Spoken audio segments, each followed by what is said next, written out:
Amigos e amigas do canal Política Nacional no YouTube, eu sou o Gustavo, administrador aqui do canal, e hoje estamos aqui para entrevistar o advogado, ex-vereador e atual prefeito de Capão Bonito, Dr. Júlio Fernando Galvão Dias. Muito obrigado por ter aceitado nosso convite, seja bem-vindo ao nosso canal. Gustavo, eu que agradeço você pela presença aqui na prefeitura, onde eu posso, através do seu canal, levar algumas informações aí de interesse da nossa coletividade. Estou à sua disposição. Muito obrigado, prefeito. E podemos começar? Claro, estou à sua disposição. Começar. Então, quero primeiramente parabenizar pela sua eleição. Certo? Obrigado. Aí rumo ao quarto mandato. Como não? A gente começou, né? Quarto mandato de prefeito na prefeitura. E queria que você contasse um pouco aí para os nossos seguidores, para os nossos inscritos, que temos bastante aqui da cidade, as expectativas para esse novo mandato. Expectativa muito boa, né, Gustavo? Por quê? Porque o ano passado, ou melhor, o mandato passado, quando eu assumi em janeiro de 2021, eu assumi numa situação atípica. Nós assumimos em plena pandemia. Sim. E a pandemia praticamente durou quase 2 anos do governo. E a pandemia trouxe inúmeros prejuízos a toda a população. Nós perdemos pessoas, a economia sofreu e o poder público não foi diferente. Obras, projetos, ações que nós já estávamos programados para dar início no começo do nosso mandato, em razão da pandemia, nós temos que adiar esses projetos, essas ações, essas obras para cuidar exclusivamente da saúde da população de Capão Bonito. Mas com o término da pandemia, nós procuramos, em quase 2 anos e poucos de governo que nos restava ainda, fazer tudo aquilo que nós estávamos programados para fazer em 4 e que não foi possível por causa da pandemia. E nós conseguimos, pois os índices que nós hoje apresentamos à população no final deste mandato, que encerrou-se dia 31 de dezembro passado, demonstra que muitas coisas nós conseguimos avançar. E tem muitas obras e muitos projetos, muitas ações para terem continuidade nesse mandato que começou dia 1º de janeiro. Então a nossa expectativa é de um governo com muito mais obras, muito mais realizações, muito mais desenvolvimento, pois nós não estamos enfrentando mais a pandemia e já trazemos um trabalho feito do governo anterior, que vamos dar continuidade agora. Tá certo. E nesse último mandato que se encerrou, o seu terceiro mandato, qual foi a maior dificuldade que o senhor teve? A pandemia? A pandemia, Gustavo. Quando nós começamos com a pandemia aqui, ela atrasou tudo. Eu não podia viajar para São Paulo buscar recurso, eu não podia viajar para Brasília buscar recurso, eu não podia fazer reunião com a comunidade, entendeu? Nós tínhamos que fazer o quê? Cuidar da saúde da população, porque era um vírus desconhecido, nós não sabíamos até como que a gente podia fazer para se prevenir, porque não tinha vacina. Porque surgiu a vacina, nós voltamos a ter uma vida normal, né? Então isso causou um prejuízo, acho que para a humanidade toda, e não foi diferente na nossa gestão. E a saúde é uma área muito importante para a nossa cidade, né? Podemos dizer que quando começou o seu terceiro mandato, a saúde foi a área mais difícil de lidar? Sim, por causa da pandemia. Sim. Quando nós começamos, nós temos que enfrentar a pandemia. O que nós fizemos naquela ocasião, Gustavo? Primeiro, a Santa Casa de Capão Bonito é uma entidade filantrópica que não é administrada pela prefeitura. Sim. Muitos pensam que somos nós que administramos a Santa Casa, e não é o prefeito. Santa Casa é uma entidade administrada pelos seus sócios, mas recebe um auxílio da prefeitura, principalmente para manter o pronto-socorro. E naquela ocasião, durante a pandemia, a prefeitura fez um trabalho, na época, para ampliar o sistema de oxigênio da Santa Casa. Nós aumentamos a potência do oxigênio da Santa Casa, porque se viu que naquela ocasião muitas localidades faltava oxigênio, faltava insumos para aquelas pessoas que estavam entubadas, e isso nós não deixamos acontecer em Capão Bonito. Nós compramos até com preço elevado. Para quê? Para que a população pudesse ser acolhida naquele momento de dificuldade. E foi montada na Santa Casa uma UTI com 5 leitos, para atender o período pandêmico. O que nós fizemos? Nós trabalhamos, depois que passou a pandemia, aumentamos de 5 para 10 os leitos da UTI e conseguimos transformá-la em fixa em Capão Bonito. Então, mesmo na dificuldade, nós conseguimos trazer algumas melhorias para Capão Bonito na questão da saúde, aumentando a usina de oxigênio da Santa Casa, conseguindo a UTI fixa. Hoje, na região, só Itapeva e Capão Bonito tem. Então, veja o ganho que foi, né, a UTI fixa hoje em Capão. Então foi muita dificuldade. Nós encontramos todas as ambulâncias da prefeitura naquela ocasião em situação precária. Eu tive que locar a ambulância, alugar a ambulância para atender a população. Hoje não, hoje nós já compramos, nesse mandato que encerrou, 16 veículos novos. Eu já estou programando para comprar mais 4 agora. Então foi na dificuldade que a gente também cresceu. Nós fizemos do limão uma limonada, né? E não falando só de saúde, vamos falar de outros assuntos também.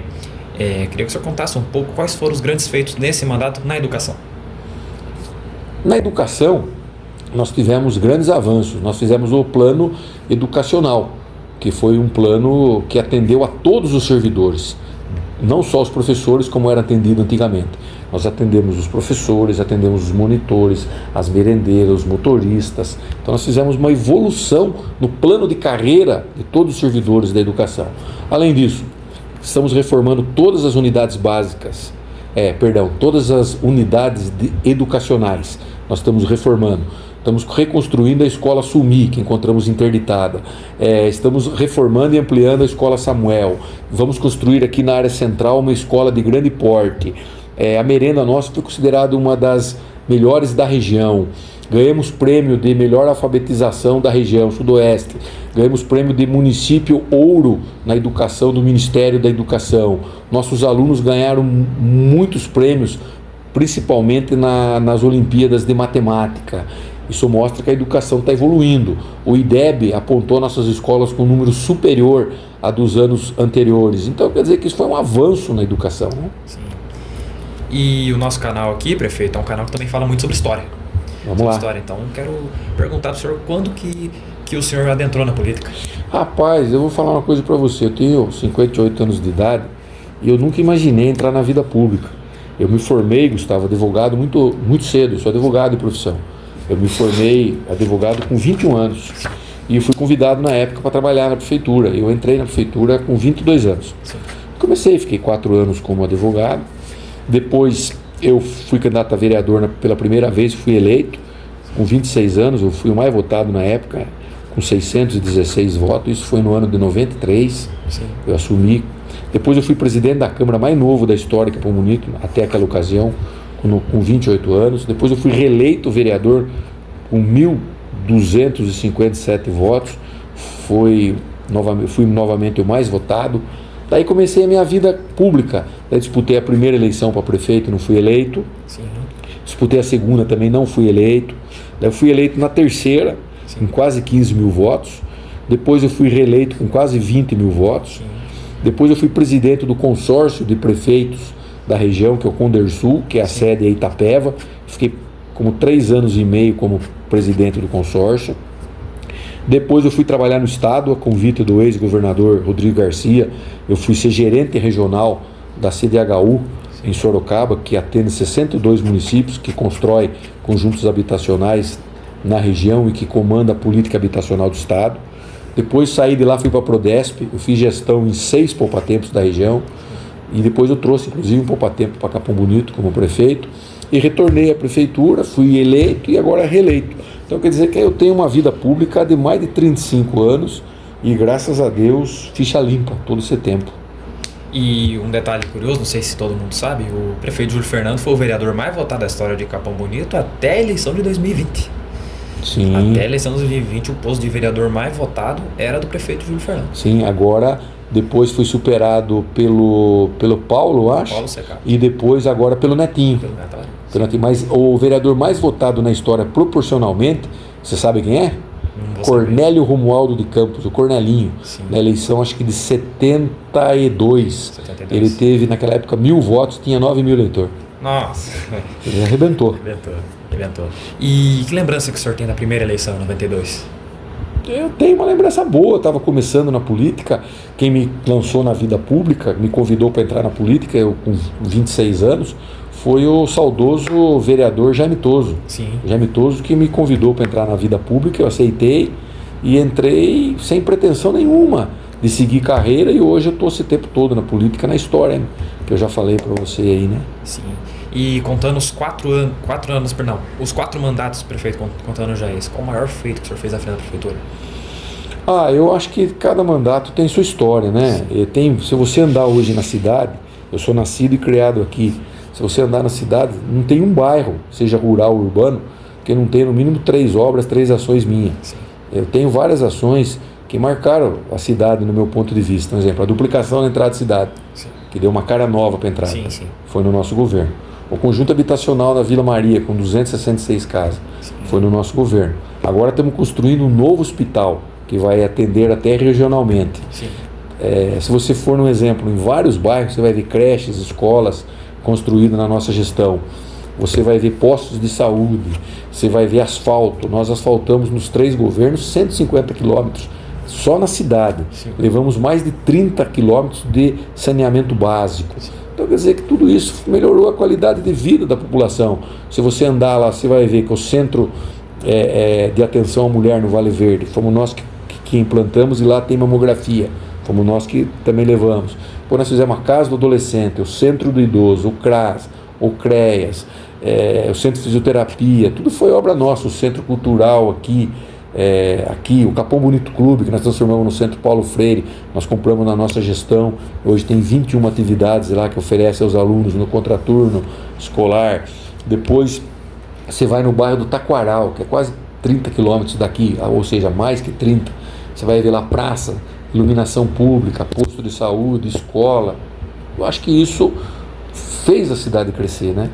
E não sei se os nossos inscritos sabem, Capão Bonito é a 5ª maior cidade territorial do estado. Sim. Então é uma cidade muito extensa. Sabe quantos quilômetros nós temos aqui, quadrado de área? Não tenho certeza. 1.600 quilômetros quadrados de área, Sim. aproximadamente. Aproximadamente. E o Taquaral, que nem você citou, é o bairro mais distante da cidade. Sim, É o bairro mais distante. Um prefeito tem que ser presente. sim, Tem que ser presente. E inquestionavelmente muitas obras foram feitas lá, né? sim. Que nem, por exemplo, fiz a praça, não tinha praça. Eu pus mais de 80 pontos de luz. Quando eu cheguei lá tinha 12 postes. Sim. No primeiro governo eu coloquei 80 pontos de luz. Depois nós fizemos um posto de saúde, nós reformamos a escola, eu retornei, agora reformei a escola de novo, fiz 2 pontes de concreto, fiz calçamento. Então quer dizer que nós levamos benfeitoria à zona rural, né? Sim.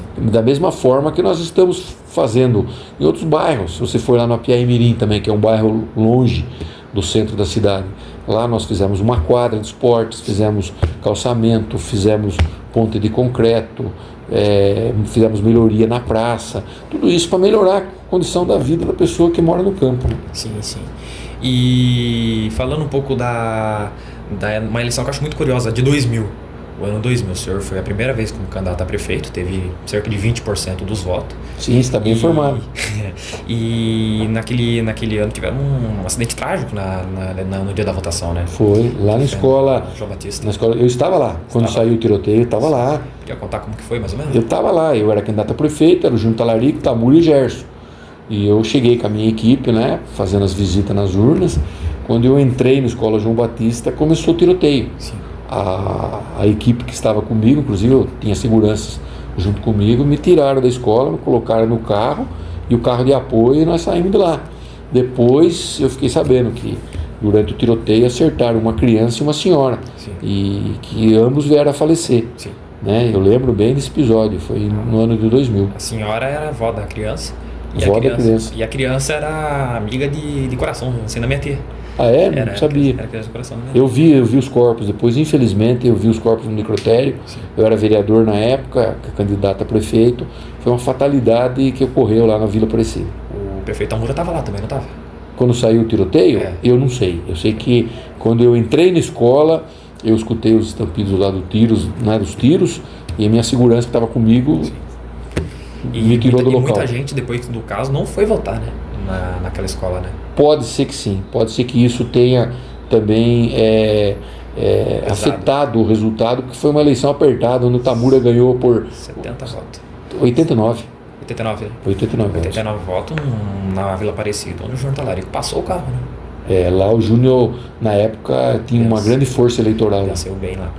E em 2004, o senhor traz o apoio do prefeito Tamura, mas não obteve sucesso na eleição, né? Não, eu novamente saí candidato com o apoio do Tamura, e o Gerson foi vice do Júnior, e eu tive quase 10 mil votos e não fui eleito. Foi a segunda eleição que eu disputei e não fui eleito. E dessas todas, contando as que o senhor venceu, que o senhor perdeu, qual foi a mais difícil? A mais difícil foi a primeira que eu venci, porque eu enfrentei na época o Júnior Talarico, que estava pleiteando a reeleição, e o Tamura, que estava querendo voltar. Sim. Foram os candidatos na época que tinham um peso político muito forte. Sim. Então foi a eleição mais difícil que eu enfrentei.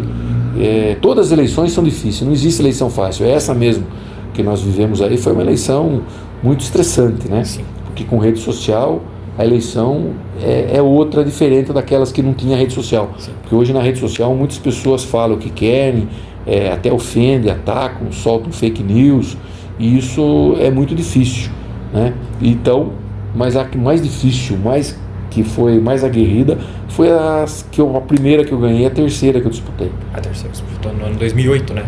2008 que fui eleito. 2008, 54,9% dos votos. Mais ou menos isso. Mais ou menos isso. E o vice do Júnior era o Paulinho, né? O vice do Júnior era o Paulo Secap, e o meu vice era o Marcos Tadino. Marcos Tadino.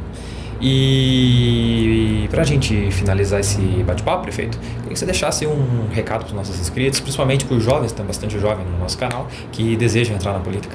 Olha, eu acho que a política é uma ferramenta, Gustavo, quando ela é bem usada, ela melhora a vida das pessoas. Porque na vida nós temos o lado bom e o lado ruim. A gente tem que escolher qual lado a gente vai. Sim. E na política não é diferente.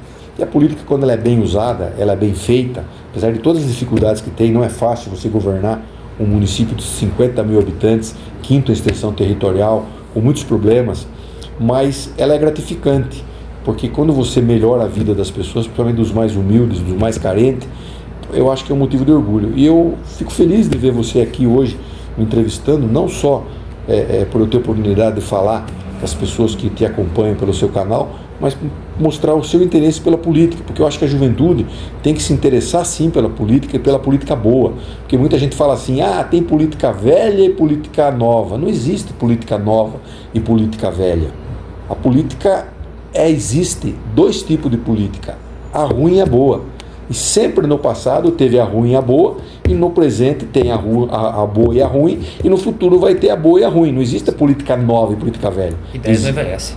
É isso aí, política não tem idade, né? Então você tem que saber o caminho que você escolhe, e ela, quando ela é bem escolhida, a política é uma ferramenta que melhora muito a vida das pessoas. Pode melhorar a educação, pode melhorar a saúde, dar oportunidade de emprego, a infraestrutura, dar oportunidade para os jovens no esporte, no lazer, na cultura, na geração de emprego. E eu acredito muito na juventude, e a juventude tem projetos para minha, nessa minha gestão, como eu sempre tive nas outras, para a juventude. Eu tenho hoje a Casa do Adolescente, que oferece várias oportunidades. Eu tenho a Casa do Empreendedor, que oferece também oportunidades de emprego. Nós estamos aí oferecendo curso de capacitação no centro de capacitação. E o jovem, quando ele quer e busca, ele vence. Sim. Então, quero, em nome do canal, agradecer ao senhor por essa entrevista. O canal sempre vai estar de portas abertas para o senhor, quando o senhor quiser. E, mais uma vez, muito obrigado e até a próxima. Gustavo, muito obrigado pela sua presença aqui no meu gabinete. Até depois eu vou pedir para a assessoria de imprensa fazer uma foto aqui para divulgar a sua presença. Depois manda para mim os detalhes certinho do seu canal para eu acompanhar. Sim. Me coloca à disposição aí. Alguma coisa que eu puder, eu fico feliz de você se interessar pela política e fazer a boa política, né? Então, parabéns a você aí. Um abraço a todos que nos acompanham pelo seu canal aí. Muito obrigado aí a todos que assistiram até o momento. Essa foi a nossa quarta entrevista aqui no canal e em breve a gente volta, tá bom? Muito obrigado a todos. Tchau, tchau.